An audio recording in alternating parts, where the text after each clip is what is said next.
오늘 말씀은 히브리서 11장 32절에서 40절까지 말씀 제가 봉독해 드리도록 하겠습니다. 내가 무슨 말을 더하리요? 기드온, 바락, 삼손, 입다, 다윗 및 사무엘과 선지자들의 일을 말하려면 내게 시간이 부족하리로다.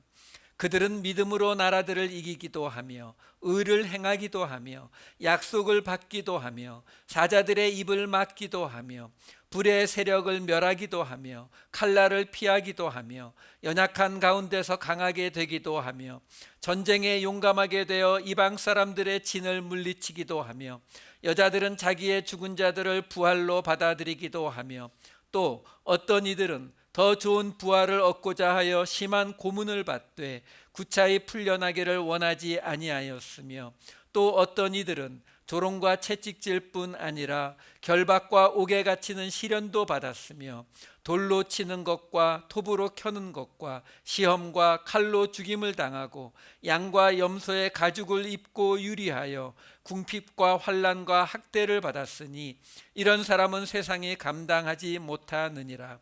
그들이 광야와 산과 동굴과 토굴에 유리하였느니라. 이 사람들은 다 믿음으로 말미암아 증거를 받았으나 약속된 것을 받지 못하였으니 이는 하나님이 우리를 위하여 더 좋은 것을 예비하셨은즉 우리가 아니면 그들로 온전함을 이루지 못하게 하려 하심이라. 아멘. 히브리서 11장을 가지고 믿음으로라는 제목으로 오늘 5번째 시간, 오늘은 이 11장을 끝을 낼 겁니다. 지난주에 우리는 아브라함과 이삭과 야곱과 요셉으로 이어지는 이야기를 살펴보았죠. 그 전에는 노아와 아브라함, 그 전에는 아벨과 에녹의 이야기였어요. 그래서 그 이야기들을 통해서 우리가 지난주에 이미 말씀드렸습니다. 아벨과 에녹을 통해서 죽음을 넘어가는 그 모습, 요한복음에 나오듯이 죽어도 살겠고 살아서 나를 믿는 자는 영원히 죽지 아니하라는 그 모습을 이미 보여줬고, 그리고 그 다음에 노아와 아브라함을 통해서 그렇죠? 의의 상속자가 되는 이야기, 그리고 지난주에 아브라함과 이삭과 야곱과 요셉을 통해서 자신의 미래를 하나님 앞에 맡기는 모습, 이 모든 게 다 뭐라고요? 믿음으로 이루어지는 거라고요. 믿음이 있으면 죽음을 넘어갈 수 있고, 믿음이 있으면 의의 상속자가 될 것이고, 믿음이 있으면 우리의 미래를 하나님을 의지하면서 믿고 맡길 수가 있는 것이고, 그리고 이제 오늘 모세의 이야기부터는 오케이, 지금 이 이야기가 뭐라고요? 유대인 그리스도인들이요, 핍박이 무서워서 도망가려고, 율법으로 도망가려고 하는 그 유대인 그리스도인들에게 말하고 있는 거죠. 너희 왜 그러니? 하나님을 믿는다고 하면서 도대체 뭐가 두려운 거니? 죽음이 두려운 거야? 아벨과 에녹을 봐. 너희가 지금 뭐 하고 있는지 모르겠어? 노아와 아브라함을 봐. 너희의 미래가 불안해? 아브라함, 이삭, 야곱, 요셉을 봐. 그래도 지금 현재가 불안해? 그러면 지금 현재 상황 속에서 어떤 손해를 보면서도 그 믿음으로 감당했는지 너희가 돌아가기를 원하는 바로 그 모세의 이야기로 설명해 줄게. 이게 바로 오늘 이야기예요. 자, 모세의 이야기 11장 23절부터 한번 들어가 보죠. 11장 23절에 이렇게 나옵니다. 믿음으로 모세가 낳았을 때 그 부모가 아름다운 아이임을 보고 석 달 동안 숨겨 왕의 명령을 무서워하지 아니하였으며. 부모가 이때 아이들을 다 죽이라고 할 때죠. 그렇죠? 죽이라고 하는 명령이 내려왔는데 이집트에. 근데 부모가, 이 모세의 부모는 그 아이가 아름다운 아이여서 명령을 어기고 버텼대요. 그게 믿음이래요. 역시 일단 잘생기고 봐야 돼요. 그렇죠? 그 얘기 아닌가요? 아름다운 아이임을 보고. 한번 원전에는 이 출애굽기 이야기잖아요. 출애굽기에는 어떻게 나오는지 좀 보죠. 거기에는 힌트가 있을지 몰라요. 출애굽기 2장 1절 2절 말씀. 레위 가족 중 한 사람이 가서 레위 여자에게 장가들어 그 여자가 임신하여 아들을 낳으니 그가 잘생긴 것을 보고 석 달 동안 그를 숨겼으나 오늘 오랜만에 잘생기신 분이 나와서 그런지 이런 이야기가 자꾸 번지네요. 여기서요, 잘생긴 것이라고 나와 있는 이 히브리어 원어가 토브라는 단어예요. 토브. 아마 조금 성경을 관심 있게 보신 분들은 들어보셨을 거예요. 토브라는 단어가 어디에 나오는 단어냐면은 창세기 맨 앞에 하나님이 세상을 창조하실 때 빛이 있으라 하시고 하나님이 빛을 보시고 좋았더라. 뭐 땅을 지으시고 좋았더라. 그 좋았더라가 바로 이 토브라는 단어입니다. 그러니까 보통 선하다, 좋다의 뜻으로 해석이 되는 단어예요. 자, 문제는 여기에 잘생긴이라는 뜻은 없어요. 아름다운이라는 뜻도 없어요. 근데 왜 이렇게 해석이 되고 있느냐? 바로 지금 이 히브리서라고 하는 책이 어떤 책이라 그랬어요? 헬라 문화권에서 유대인 그리스도인들에게 헬라 방식으로 설명하고 있는 책이라고 말씀드렸습니다. 그러니까 지금 이 히브리 성경에 모세가 토브라고, 우리말로 이게 번역이 안 돼요. 선한 것을 보고, 무슨 어린아이가 선하다, 이게 한국말의 선함하고 틀린 얘기거든요. 그렇다고 해서 좋았더라? 무슨 어린아이를 놓고 뭐, 이게 좀 말이 안 되잖아요. 그러니까 말이 안 된다는 말은 뭐냐면 이 토브, 히브리어 토브에 해당하는 우리 한국말이 없다는 말이에요. 그러면 헬라어는요? 지금 이 히브리서는 헬라어잖아요. 헬라어에는 있어요? 없어요. 왜? 이 토브라고 하는 단어에는 어떤 뉘앙스가 들어가 있냐면은 신적인 의도가 들어가 있는 단어예요. 그래서 이 단어를 제대로 번역한 게 어디에 들어가 있냐면 바로 사도행전에 나오는 스데반의 설교에 나옵니다. 사도행전 7장 20절에 스데반이 설교하면서 모세에 관해서 이렇게 설명해요. 그때의 모세가 났는데 하나님 보시기에 아름다운지라, 이렇게 나온다고요. 그러니까 하나님 보시기에 아름다운 모습이 히브리어로 토브라는 단어로 번역이 됐는데 그 토브라는 단어를 헬라어로 번역하려니까 마땅한 단어가 없는 거예요. 그래서 뭘로 번역하냐면 아스테리아라고 하는 말 그대로 그냥 아름다운이라고, 아름답다라는 뜻의 단어로 번역해 버립니다. 근데 그게 틀린 게 아니에요. 왜 그러냐면은 여러분 이 책이나 또는 박물관 같은데 보면은 이 그리스 로마의 이 조각이나 이런 거 보게 되면은 잘생겼잖아요. 그렇죠? 뭐 아폴론도 잘생겼고 뭐 잘생겼습니다. 왜 그러냐면 그리스 문화 자체가 인간 중심의 문화였기 때문에 신도 다 인간 같잖아요. 우리 얘기 많이 나눴잖아요. 이 그리스 신화에 나오는 신들은 뭐 바람도 피고 사고도 치고 이러고 다니잖아요. 굉장히 인간적인 신들이거든요. 근데 그들이 신이기 때문에 항상 거기에 붙는 형용사가 뭐가 붙어요? 그들의 외모가 아름다웠다, 이렇게 붙는다고요. 여러분, 성경에서도 외모를 언급하는 사람들이 있어요. 누가 있어요? 제일 먼저 누구 떠오르세요? 다윗, 그렇죠? 압살롬, 아도니아, 사울, 요셉, 나중에 찾아보세요. 다 외모가 잘생겼다, 이렇게 나와요. 근데 그 사람들이 다 누구예요? 왕이나 왕자나 요셉같이 총리, 이런 사람들이에요. 그러니까 이게 그 당시에 어떤 그 묘사하는 방식이에요. 그러니까 이 헬라 사람들 입장에서는 이 모세라고 하는 위대한 지도자가 있는데 그가 토브, 좋았다, 선하다 뭐 이런 단어가 써 있으니까 70인역 번역하는 사람들이 헬라어로 번역할 때에 잘생겼다라고 번역을 하는 거예요. 왜? 위대한 사람이고 잘생긴 거, 이 어떤 신적인 그것이 있으니까 잘생겼다라고 번역했지만 유대인들에게 말하고 있었던 스데반은 그의 설교에서 정확하게 그것이 하나님 보시기에 아름다운지라라고 설명을 해주고 있는 거라고요.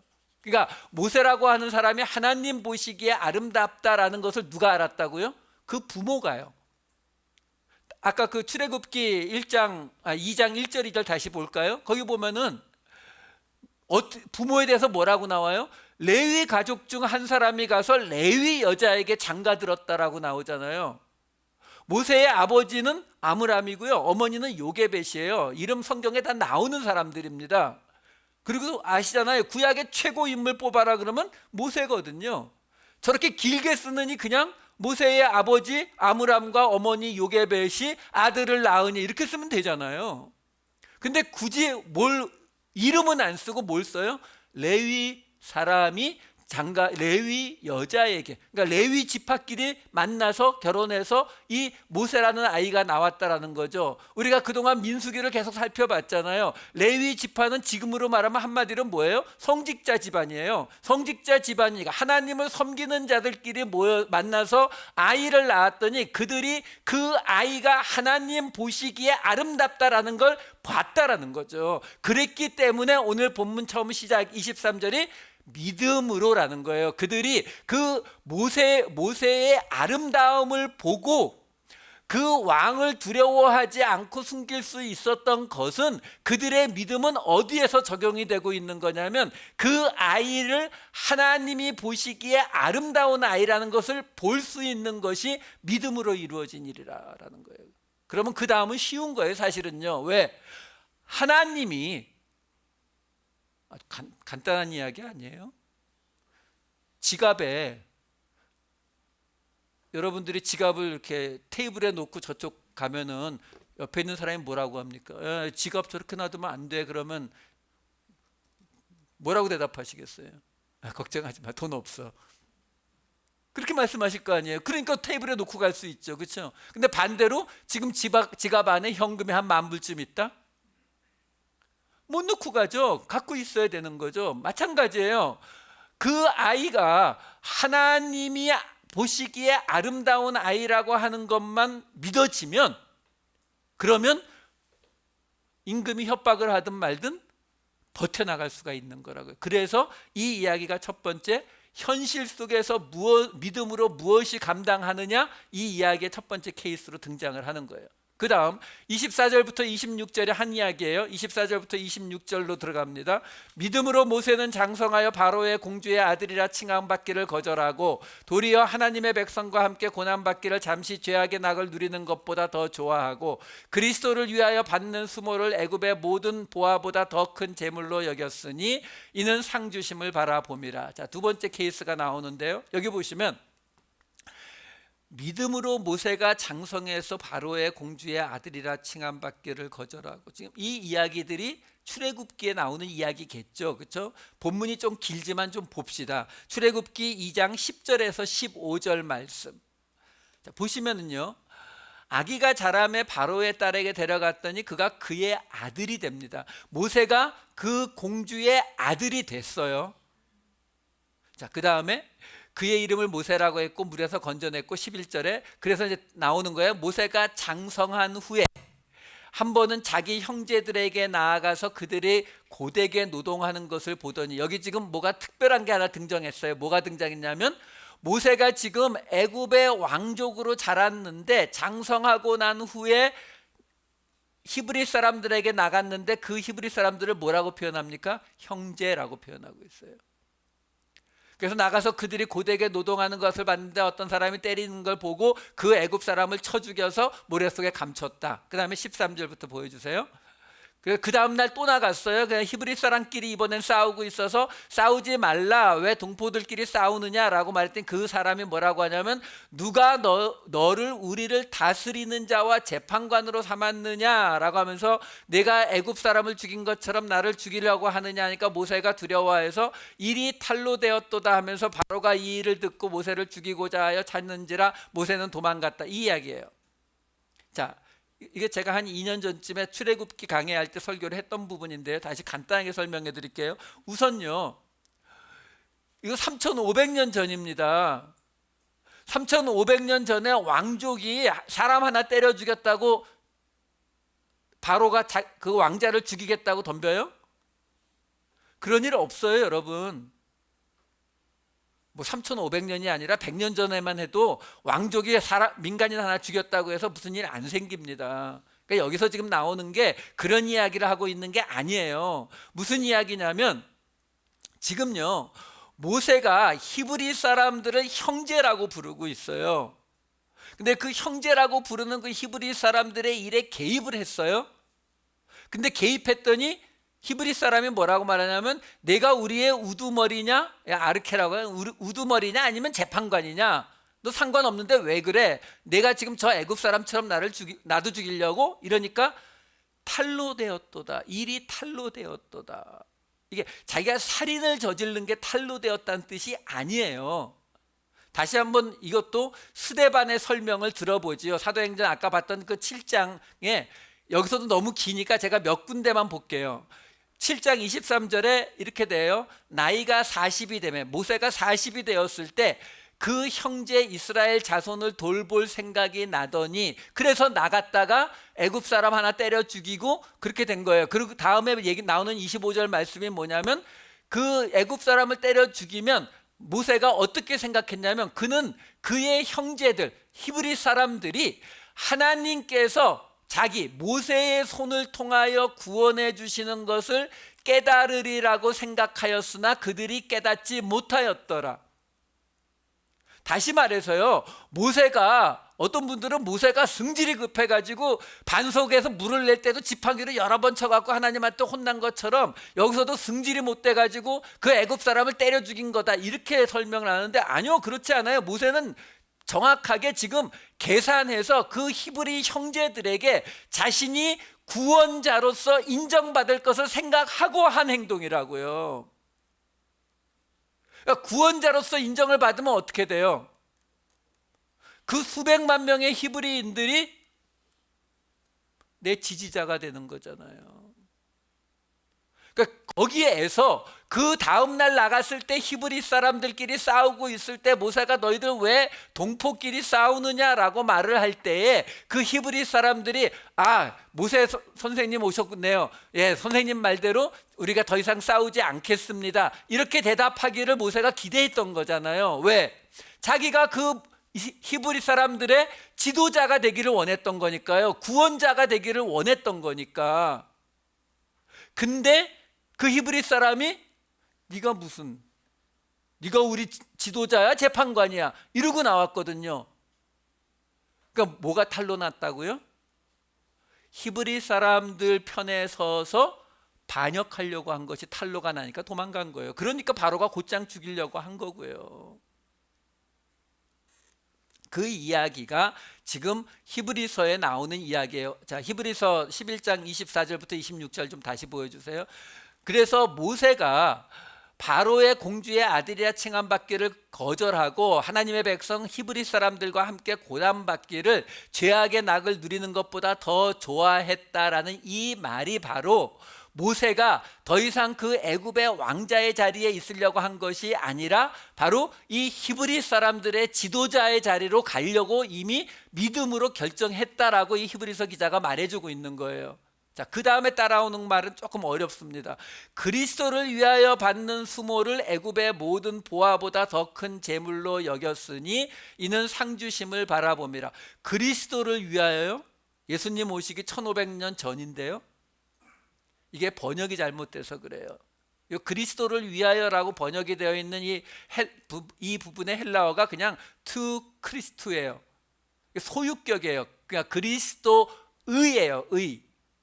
다시 말해서 그리스도의 수모를 받는 것을 애굽의 보화보다 더 큰 재물로 여겼다라는 거예요. 그럼 그리스도의 수모를 받는다. 그리스도의 수모를, 모세가 어떤 그리스도의 수모를 받았습니까? 똑같잖아요. 왕이었어요. 왕이었는데 어디로 내려왔어요? 노예인 히브리 사람들에게 내려오잖아요. 누구로 내려옵니까? 형제로요. 예수님도 형제로 왔죠. 마태복음 하나 볼까요? 마태복음 28장 10절. 이에 예수께서 이르시되 무서워하지 말라, 가서 내 형제들에게 갈릴리로 가라 하라, 거기서 나를 보리라 하시니라. 사도행전 3장 22절에는 베드로의 설교에서 아주 이 케이스를 정확히 설명해 줍니다. 모세가 말하되 주 하나님이 너희를 위하여 너희 형제 가운데서 나 같은 선지자 하나를 세울 것이니 너희가 무엇이든지 그의 말을 들을 것이라. 이거 사도행전 3장의 베드로의 설교에 나오는 대목이에요. 모세가 이거 사실 실제로는 모세가 여호수아를 놓고 한 말이지만 동시에 어디에 걸립니까? 예수님에게 걸리는 거죠. 왜? 이렇게 말하니까요. 주 하나님이 너희를 위하여 너희 형제 가운데 하나를 세울 것이니 너희는 무엇이든지 그의 말을 들으라. 예수님의 말이거든요. 똑같아요. 그러니까 형제, 예수님은 우리의 형제로 오셨거든요. 그러니까 모세가 똑같이 예수님과 똑같이 왕이었는데 이 땅에 노예로 살고 있었던 우리의 형제로 내려오셔서 우리를 위해서 죽는 자리, 바로 지금 이 모세도 죽는 자리에 가니까 도망을 간 거거든요. 광야로. 그렇죠? 예수님도 그 죽는 자리로 가게 됐을 때 광야에 시험 받으러 나가시는 장면 똑같거든요. 그러니까 지금 이 히브리서 기자는 예수님을 그 뒤에다가 깔아놓고 이 모세가 히브리 백성들을 위해서 그들의 구원자가 되려고 하다가 도망가게 된 그 사건을 그리스도의 수모를 받는 것을 어떤 큰 재물보다도 더 큰 것으로 여겼다라고 설명을 해주는 거예요. 근데 그렇게 할 수 있었던 이유가 뭐다? 상 주심을 바라봅니다. 이건 지난번에도 한번 설명드렸습니다. 그냥 상이 아니라 보상이에요. 리워드예요. 그러니까 나는 하나님께 그런 상이 필요 없어, 나는 그냥 하나님이 주신 은혜로 감사할 뿐이야 라고 말한다는 것은 겸손한 것이 아니라 내가 그런 보상이 필요한 자리로 안 가고 있다라는 말하고 똑같습니다. 왜? 지금 여기에도 나오지만 믿음으로 모세가 지금 감당해야 되는 게 뭐예요? 바로 그 애굽의 왕족으로 누려야 되는 현재예요. 지금 미래가 아니라고 현재 가지고 있는 이 모든 것들을 포기하고 죽는 자리로 나아가야 되는 거거든요. 인간은 이게 보상이 약속되지 않으면 못한다니까요. 이건 지금 히브리서에서 계속 나오고 있는 이야기잖아요. 그 하나님의 성전 안으로 우리가 그 제물이 돼서 영적 예배를 드리기 위해서 들어가려면 우리는 죽는다니까요. 그 죽는데 그 죽는 자리에서 다시 살아난다든가 그 죽는 자리에서 어떤 연결되는 보답이 우리한테 약속되지 않으면 그 자리에 못 가는 거기 때문에 여기 모세에게도 그 이야기가 붙는 거예요. 상 주시는 것을 바라보았기 때문에 그 자리에 갔다라고 지금 설명하고 있는 겁니다. 자, 그 다음 이제 27절 말씀으로 넘어갑니다. 하나씩 그 믿음으로를 설명하고 있는 거예요. 믿음으로 애굽을 떠나 왕의 노함을 무서워하지 아니하고 곧 보이지 아니하는 자를 보는 것 같이 하여 참았으며, 지금 이게 모세는 시간을 따라 쭉 가고 있는 거예요. 그러니까 지금 여기 나오는 이 믿음으로 애굽을 떠나 왕의 노함은 바로 앞에 있었던 살인을 저지르고 도망가는 이야기가 아니라 출애굽 이제 하기 위해서 바로에게 가서 우리 백성을 내보내달라라고 말하는 그 사건을 이야기하는 겁니다. 그래야 뒤에 따라오는 말이 이해가 되죠. 보이지 아니하는 자를 보는 것 같이 하여 참았다는 말이 뭐예요? 보이지 않는 자가 누구예요? 하나님이요. 모세가 떨기나무에서 하나님을 만나잖아요. 그래서 하나님 봤어요? 아니요. 떨기나무만 봤죠. 근데 그 보이지 않는 하나님을 보았는데 그걸 본 것처럼 바로를 두려워하지 않고 왕의 노함을 무서워하지 않고 애굽을 떠나는 자리로 갔다. 그 두려움을 이겨낸 게 믿음 아니냐라고 설명하는 거예요. 28절입니다. 또 모세의 이야기예요. 끝입니다. 믿음으로 유월절과 피 뿌리는 예식을 정하였으니 이는 장자를 멸하는 자로 그들을 건드리지 않게 하려 한 것이며. 자, 10가지 재앙 중에 마지막 재앙의 이야기를 하고 있는데 왜 이것만 믿음이 되느냐? 여러분, 출애굽기를 다시 읽어보시면은요, 출애굽기 맨 처음 시작에서 이 모세와 아론이 바로에게 가가지고 우리 백성들 데리고 광야로 나가서 하나님께 제사 드리려고 하니까 허락해 달라라고 이야기했을 때 바로가 노하죠. 근데 그때 노만 하고 끝나는 게 아니라 뭘 하냐면은 쉽게 말해서, 이런 말 써도 죄송해요. 니들이 간땡이가 벗구나.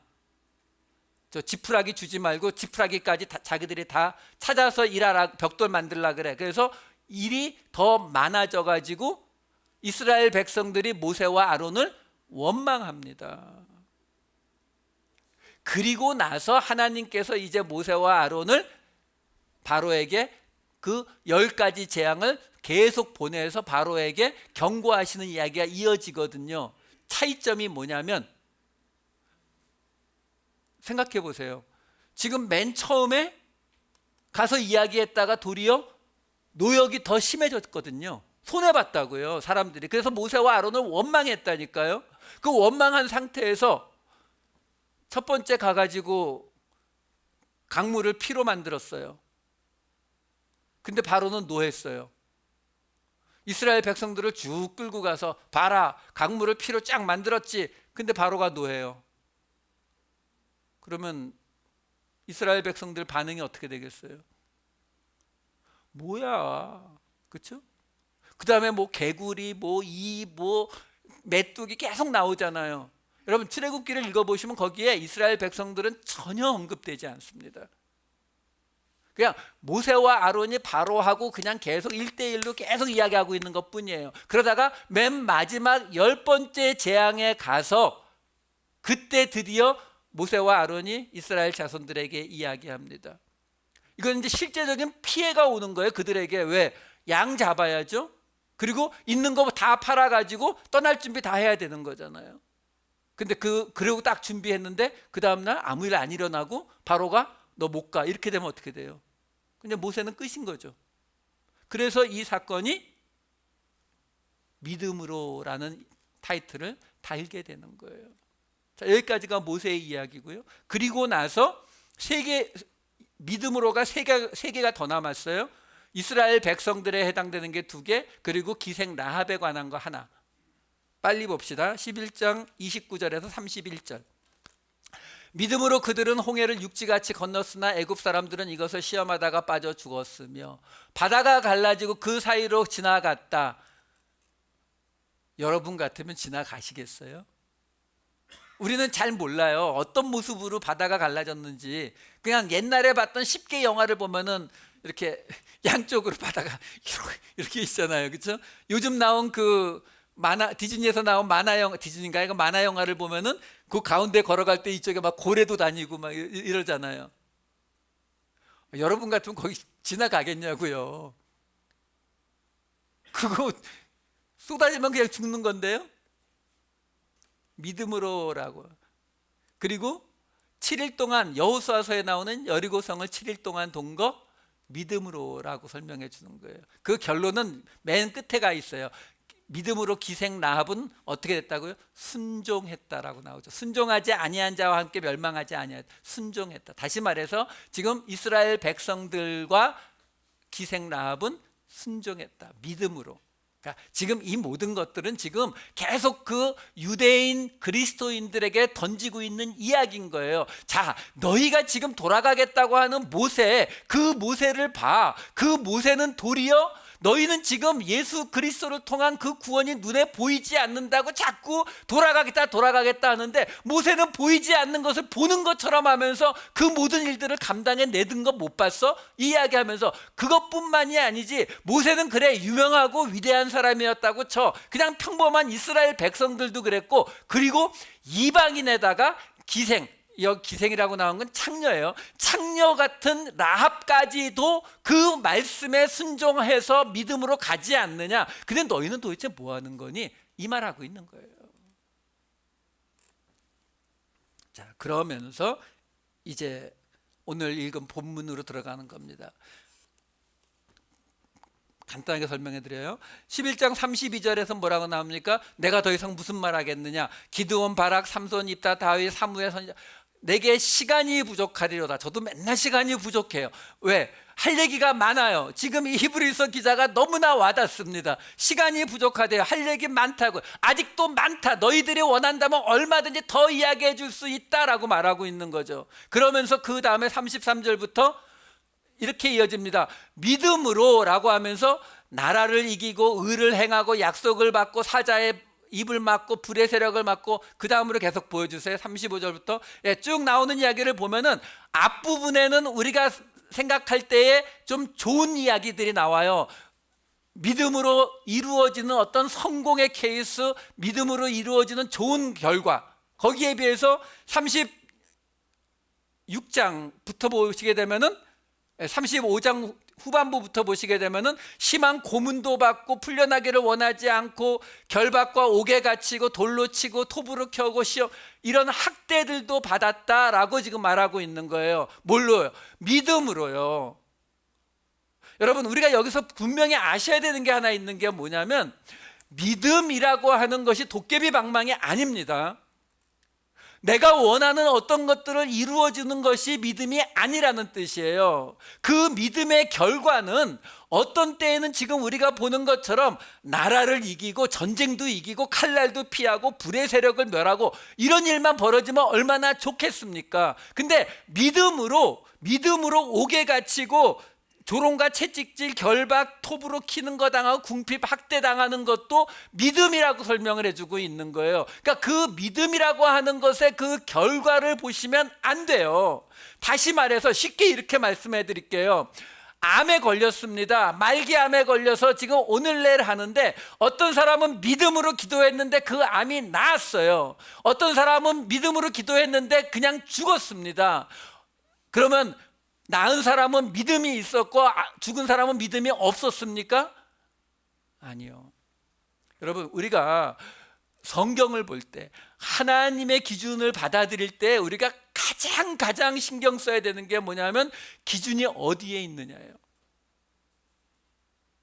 여러분, 이렇게 생각 들지 않으세요? 참 목사라는 직업은 참 편하겠다. 사람이 병에 나아도 하나님 덕분, 죽어도 하나님 덕분. 예, 맞아요.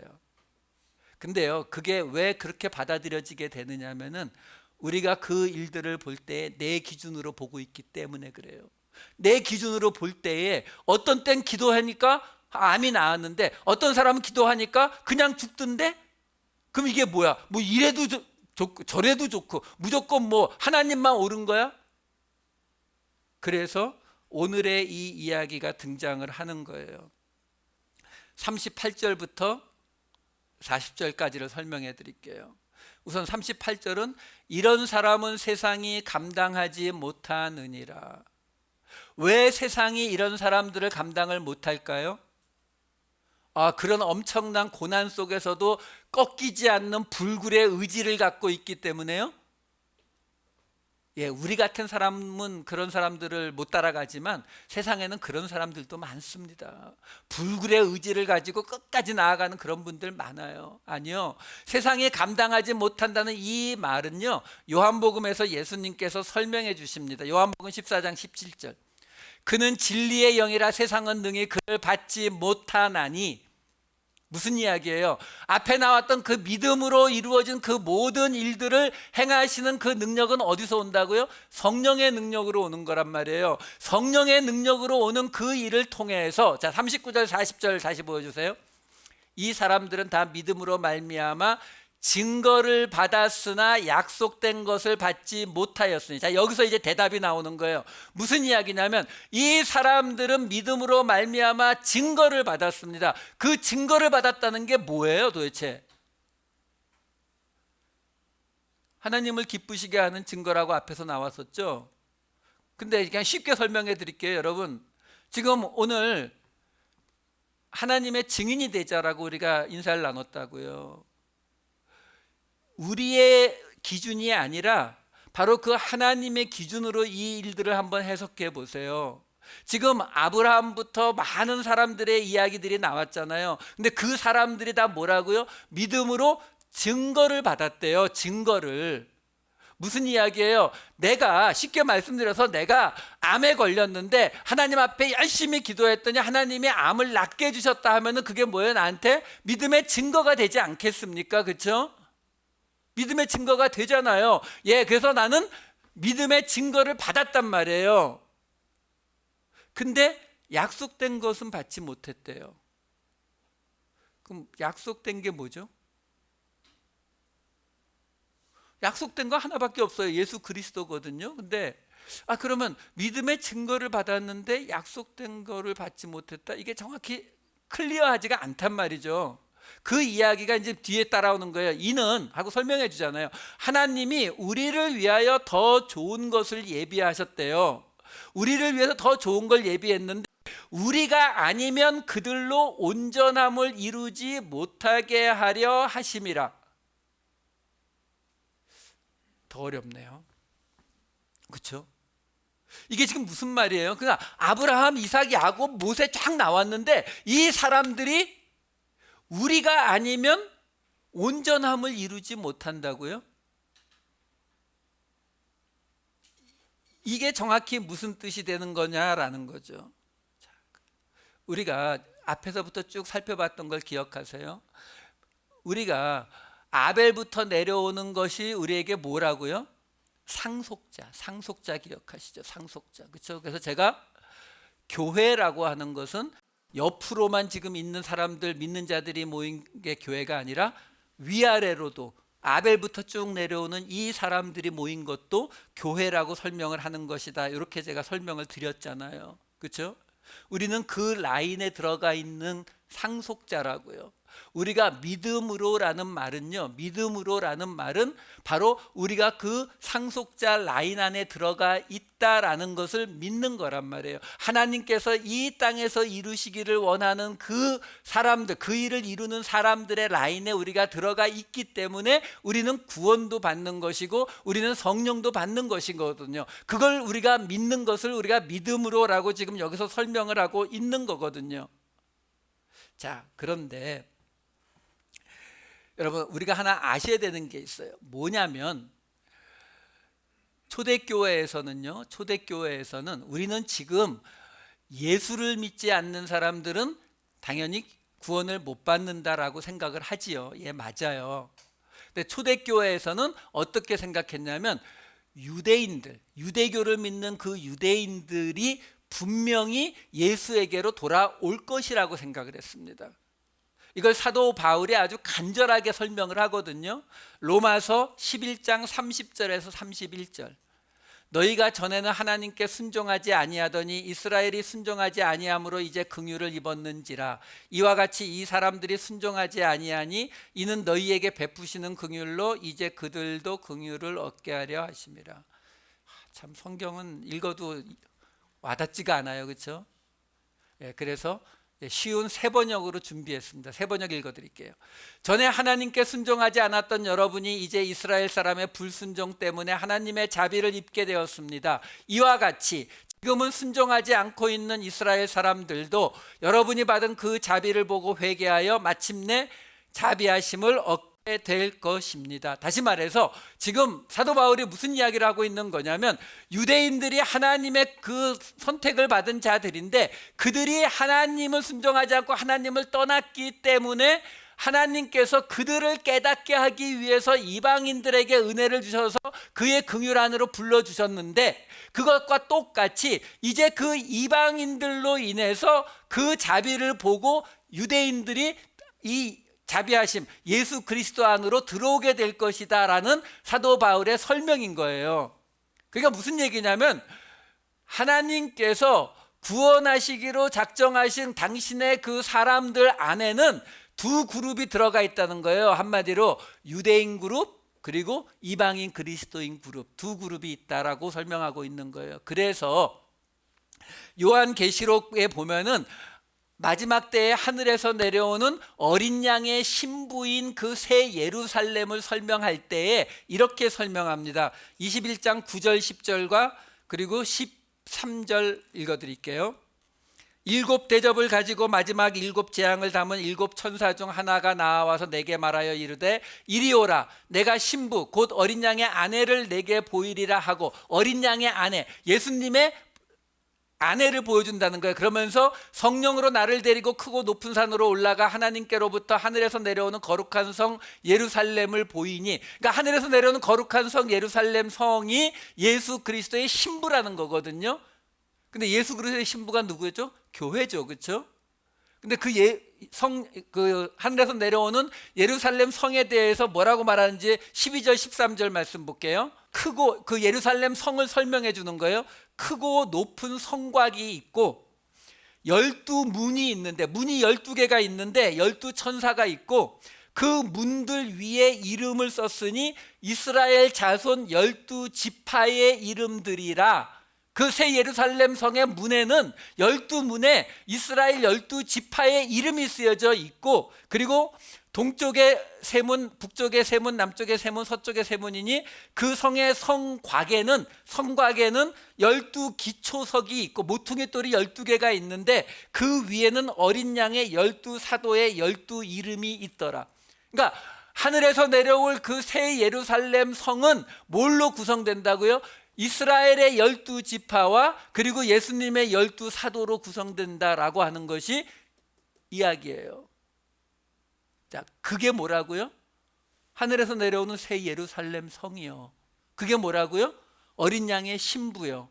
그게 뭐라고요? 교회요. 그 교회를 이루는 게 뭐라고요? 다시 아까 그 본문으로 가주세요. 11장 39절 40절. 예수 그리스도를 받지는 못했는데 그들이 예수 그리스도를 아직 받지 못한 이유가 뭐냐면 하나님이 우리를 위하여 더 좋은 것을 예비하셨는데, 그 더 좋은 것이 뭐냐면 우리가 아니면 그들이 온전함을 이루지 못한다. 온전한 게 뭐예요? 하늘에서 내려오는 새 예루살렘 성이요. 그걸 이루지 못하는 거예요. 누가 없이는. 신약에 우리가 없이는요, 지금 이 구약에 나오는 이 믿음의 모든 사람들을 다 봤잖아요. 그들만 가지고는 안 된다니까요. 그들뿐만이 아니라 신약에 있는 12사도의 이름과 함께 합쳐져야 온전한 교회, 새 예루살렘 성 온전함이 이루어진다라는 거죠. 그래서 이 믿음으로 말미암아 증거를 받았다는 것이, 그것이 온전해지는 길이 뭐냐면, 플러스 예수 그리스도가 돼야 되는 거거든요. 그럼 예수 그리스도가 된다는 말의 뜻이 뭐냐는 거예요. 예수 그리스도가 된다는 말의 뜻은 우리가 이룬 것을 통해서, 율법을 통해서, 우리가 행위를 통해서 구원받는 자리로 가는 것이 아니라 우리는 죽을 수밖에 없는 죄인이라고 하는 것을 고백하는 자리를 통해서 이것이 온전해지는 거예요. 그것만이 아니라 이 유대인, 이 믿음의 선진들이 행해왔던 이 믿음으로 행한 모든 일들 플러스 예수 그리스도의 그 죄사함을 플러스해서 온전함이 이루어진다고요. 그러니까 무슨 이야기냐면, 믿음이라고 하는 말의 설명이 여기서 나오는 게 뭐냐면, 우리가 믿음으로, 그러면 암이 나은 경우는, 암으로 죽은 경우는 왜 둘 다 믿음이 되느냐?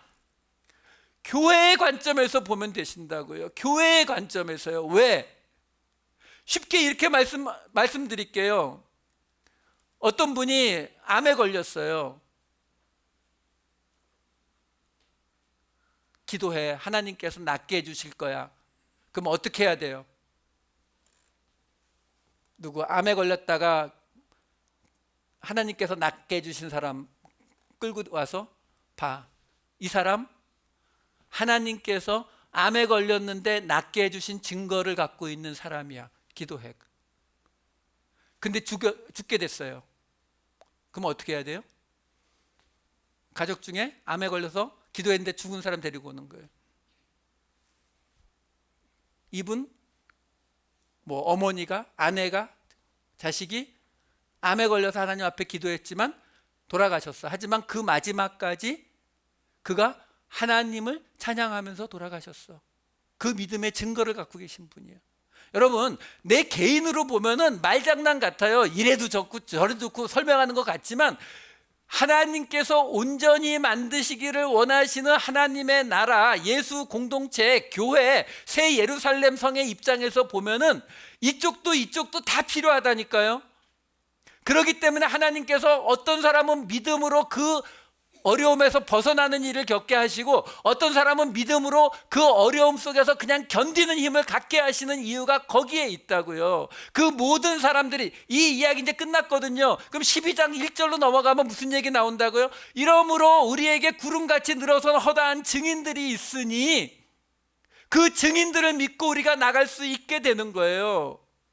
여러분, 이거와 똑같다고요. 아까 말씀드렸잖아요. 아직도 할 얘기가 많다고요. 시간이 부족하다니까요. 그럼 무슨 얘기 하겠다는 건데요? 여기 나온 이 사람들 이야기 다 끝나고 난 다음에 무슨 이야기 하겠다는 거예요? 우리 장로님 이야기 하겠다는 거예요. 우리 권사님 이야기 하겠다는 거라고요. 우리 집사님 이야기 하겠다는 거예요. 그래서 그렇게 인사한 거예요. 증인이 되자고요.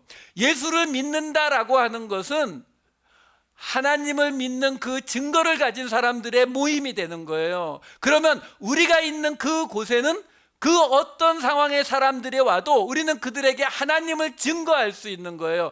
나와 함께 하셨던 하나님의 이런 모습이 있었습니다. 이건 내가 증거할게요. 저건 내가 증거할게요. 그게 교회입니다. 여러분, 우리는 지금 이 히브리서 11장을 통해서 아벨에서부터 쭉 이어지는 이 모든 사람들이 어떻게 하나님이 주신 증거를 받았는지를 우리는 보았어요. 그 이야기가 이제 계속 이어지는 거예요. 우리를 통해서, 우리 원 커뮤니티 교회를 통해서 이 땅의 모든 그리스도인들을 통해서 이루어지는 것입니다. 그러니까 여러분, 어렵게 생각하지 마세요. 내가 지금 힘든 자리를 지나가고 있어요? 어려운 시간을 지나가고 있습니까? 간단합니다. 그 모든 것들을 하나님의 증거로 만드는 건요, 간단해요. 그냥 하나님께 그걸 맡기시는 거예요.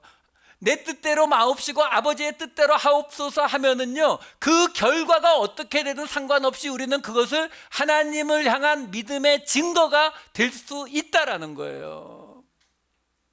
하나님이 내가 원하는 걸 이루어져야 믿음의 증거가 되는 게 아니라고요. 그게 아니라 그 어떤 상황 속에서도요. 어제 제가 장례식을 하나 참석했습니다. 평생 예수를 믿다가 돌아가신 한 권사님이신데요, 그 조사를 하러 나온 조카가 그렇게 이야기하더라고요. 자기는 자기가 아는 그리스도인들 가운데 가장 순수하게, 가장 아름답게 예수를 믿는 모습을 이모를 통해서 보았더라고요. 여러분, 그거보다 더 큰 하나님의 증거가 있을까요? 기도하시겠습니다.